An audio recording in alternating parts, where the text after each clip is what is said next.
working on this side. I got this drawer fitting good.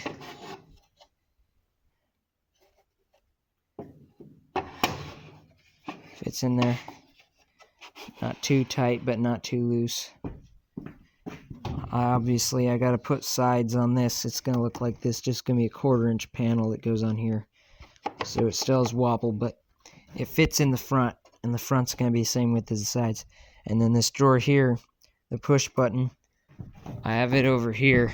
And I'm getting ready to cut it down a little bit because it's about 1/8 too long.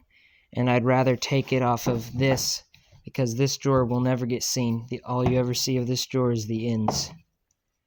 So I'm going to take about 1/8 off this end so that the drawer that I just showed you won't stick out too far in its hole.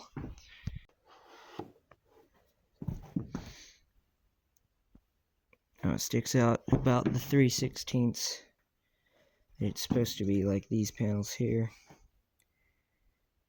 I also have to veneer some Amboina onto this, but I have to sand the end of this after table sawing it because it's not quite flat. So the sanding will make up for the 1/45 of an inch of veneer I'm gonna glue to it. To sand it nice and flat, I've been using this.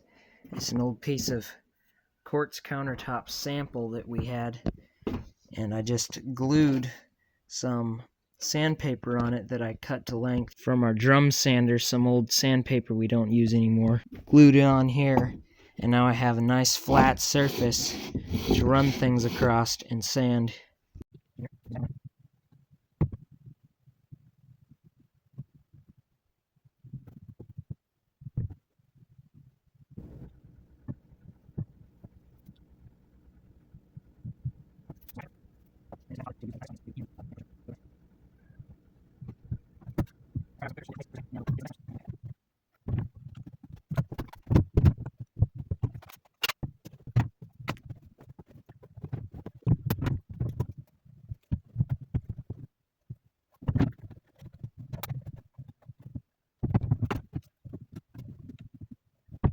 It's been about an hour and a half, took it out of the clamps.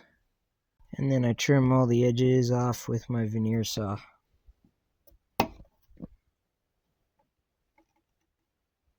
Alright, now that I got this drawer fitting good,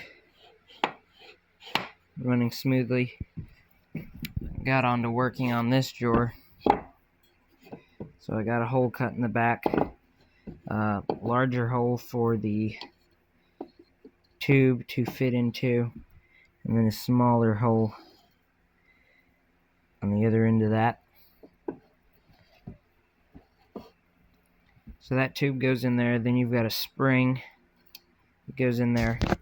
And I made this round dowel using a drill, spinning a square piece of wood over sandpaper until it got it round. And then I drilled a hole just slightly smaller than this all thread I've got, and then ran the all thread through it with the drill, using the all thread like a screw to make threads into the wood. So now the wood, I'm able to thread it on or off as far as I need to make the perfect length once I get it on. So this goes in and out like a plunger.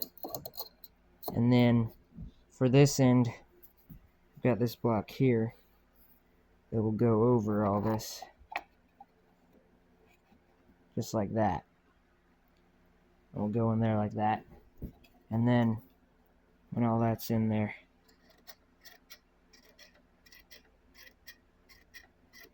it's just like that.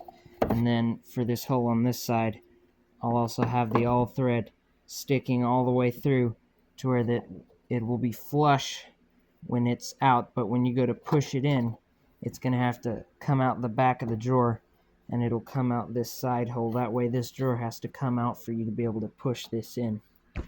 Alright, after much trial and error, the threaded plunger wasn't working, so I made a plunger out of wood.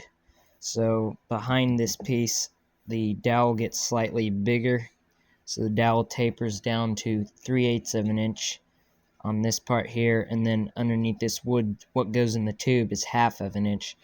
So I just made my own plunger out of wood instead of trying to make it with the all thread. And it came out a lot squarer than the all thread was coming out. Still not perfect, but I think it's close enough. The all thread was way off, and the all thread's only a 1/4 inch, and it's so small, it didn't have a lot of strength this way, so it was moving a lot in the hole, and I just couldn't get it tight. But with the wood, I was able to sand it down perfectly to the tightness that I need. So now I have the plunger done, and I do have all thread for the back so that I'm able to thread it in, but this doesn't have to be square because nothing's going to be writing on it. And now I just have to take the panel, put it on how I want, mark where I need to drill the hole. I'm going to drill a hole in there, and I'll push this in with some epoxy or something to where that it will sit in place where it's supposed to go. Dry square, and then it won't be able to move any. Hopefully won't be able to move any. Alright, so I got it all finished. It's actually been about a week since the last clip of this video. It took a long time of me messing with it to get it working perfectly, but I got it working as smoothly as I can get it. So you can see it pushes and it won't go all the way in. I've got the wooden pin back there, and that's because I've got some all threads threaded into my wood dowel that's bumping into this drawer, so it's not opening all the way. And then when you open this drawer, you see that coming out, and now it's able to push all the way, and the drawer opens. And then when you go to close it, it snaps in place.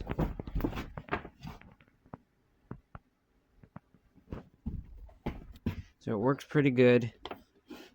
I spent about 2 days on it to get it working perfectly, but I'm pretty happy with it now. I don't think I could do any better with the materials I have and the knowledge I have of it. And you can also probably see I have the inside panels finished. So now the entire interior has the bubble maple wrapped around it. I'm going to put a picture up of that so you can see when it's glued. I didn't video any of it. But yeah, it looks really good. The drawer's working out perfectly. Everything's fitting the right length. So now that I have all that done, I've got this drawer designed, and it's going to have like a sliding tile thing similar to this, where all of the tiles slide. This is all jumbled up. It's just a prototype I made to figure out how to make these tiny tone grooves, and I have a video up on the channel if you want to see how I made them. But anyway, the drawer is going to look like these drawers, except it's going to be made out of Wingate, and it's going to have a lid, and on that lid will be the pattern of sliding tiles, and you have to move them until you are able to move the latch tile, and the lid will open. That drawer goes right here. It's the last drawer on the base, and then when it's done, I can move on to the top. But for now, today, I'm going to be working on the bottom. So there's a piece of 1/2 inch that goes offset to the back. So it will be flush to right here, sit down a 1/2 inch, and go all the way over the bottom, and will be inset the full 3/4 of this Wingate. And this 1/2 inch bottom will be out of Wingate too, and I'm going to veneer Wingate on the very bottom so the entire thing is covered in Wingate. And then I have to take a flush trim bit on a router on the panel I'm going to be putting on here and route out a slot for the card that will come in to pull down that Chicago screw pin. But that's not going to be in this video because this video is getting too long. So if you want to see me doing all that, the video should be up on the channel right now. So if you want to see that, go to the channel and click on that video. And thanks for watching, and I'll see you in the next one.